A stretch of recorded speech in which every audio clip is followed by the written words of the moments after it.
जय हिंद वंदे मातरम। पतंजलि चिकित्सालय वासुदेवपुर आज आम एक पतंजलि एक प्रडक्ट उपर आलोचना करवा ता ना हूँ लिभामृत एडवांस। यही औषध आपणकर फैटी लिवर पाई, हेपाटाइटिस पाई, एपेटाइट पाई एवं जंडिस पाई बहुत उपयोगी औषध अटे। यही औषध खाइले आपणकर साधारणतः जो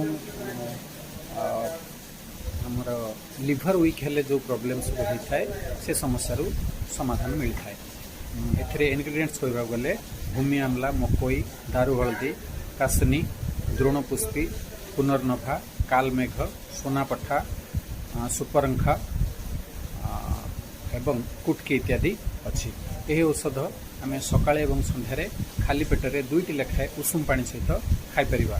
ये औषध मुख्यतः आपणकर लिभर कार्यशीलता को बढ़ाई थाए एवं लिभर समस्त समस्या को समाधान करता है।